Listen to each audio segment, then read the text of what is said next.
Correct గా తెలుసుకున్నావే నా ముద్దుల చెల్లి. అది సరిగానే ఇంతకి 100 రూపాయలు ఇస్తున్నావా లేదా?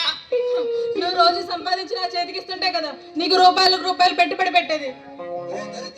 ఒరే దరిద్ర, నా కడుపుని చెడబుట్టావు కాదురా. ఒరే నీ కన్న కొడుకు నన్ను చెప్పుకోవటానికి కూడా నాకు సిగ్గుగా ఉందిరా. ఒరే నేను బ్రతికి ఉండగా నా ముఖం చూడగరా.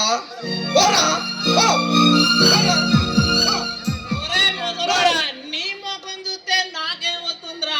చూస్తే మా మోహన్ బాబు గారి ముఖం చూడాలి. బాబు మోహన్ బాబు వస్తున్నా, ఎక్కడున్నావు సార్? వస్తున్నా. సర్లే కానీ ముసలాడా, మోహన్ బాబు చేయలే కానీ ఇంతకీ డబ్బులు ఇస్తావా లేదా? ఇస్తున్నావా లేదా?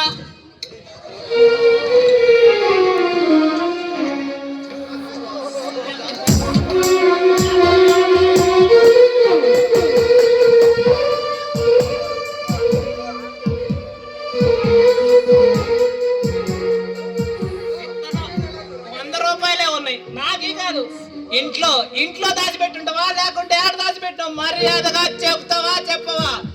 నాకు మొత్తం దిగేదాకా చేయకు. దయచేసి డబ్బులు ఇస్తావాలా? అయినా ఇంట్లో ఉంటా, ఈడికేమరగా వస్తా ఉంటా.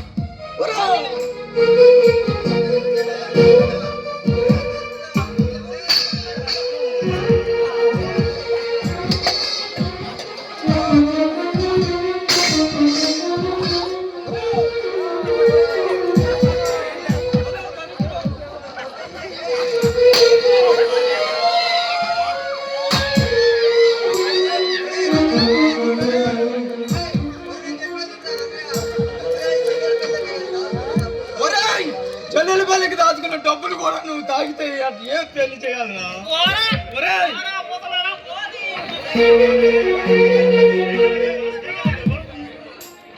నా చెల్లెలపల్లికి రా, ఈ దాచుకున్న డబ్బు అంతా నువ్వు తాగితే ఎట్లా?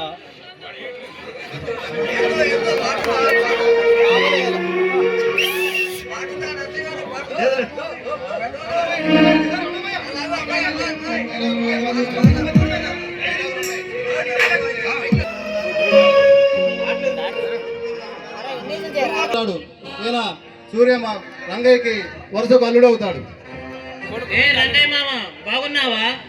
ఆరోగ్యం ఎలాగుంది?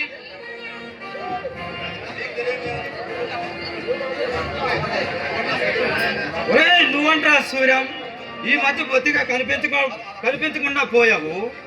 నీకు తెలియదేముందా మామ, నాకు ఆ ఫ్యాక్టరీ గొడవలతోనే సరిపోతుంది. సరే ఇంతకీ ఆరోగ్యం ఎలాగుంది? టయానికి మందులవి వాడుతున్నావా? ఆరోగ్యానికి ఏముంది, వాడుతున్నాను. అయినా ఈ ముసలి ప్రాణం ఇంకెన్నాళ్ళు ఉంటుందిరా?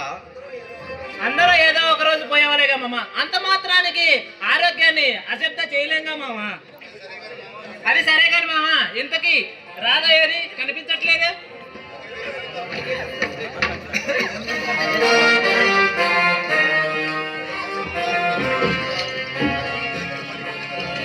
నరసింహ గారింట్లో వెళ్ళకపోతే, ఏ రోజు పనికి వెళ్ళకపోతే ఆ రోజే పోయి వెలగని మన లాంటి బ్రతుకులకు గొప్పలతో గొడవలు ఎందుకురా? ఒక్కసారి ఆలోచించు. మీ తరం వాళ్ళు ఇంత పిరికితనంతో బతకబట్టే మా తరం వారికి సరైన బతుకుబాట లేకుండా పోయింది మామ. మా యువ రక్తం కూడా ఉండదు మామ. అయినా ఎందుకు భయపడాలి మామ? కష్టపడి సంపాదించిన మా కార్మికుల గురించి పట్టించుకో, ఆ యాజమాన్యం గురించి ఎందుకు పట్టించుకోవాలి మామ? ఎందుకు పట్టించుకోవాలి? అవునరా సూర్యం, కార్మిక శక్తి అన్యాయంగా దోచుకుంటున్నారు అనే సంగతి అందరికీ తెలిసిన విషయమే. అయితే మాత్రం ఏం చేయగలుగుతున్నాం? చట్టం ఉంది చూసావు, వాళ్ళ చుట్టంరా. చట్టం ఏది చేస్తే అదే న్యాయం.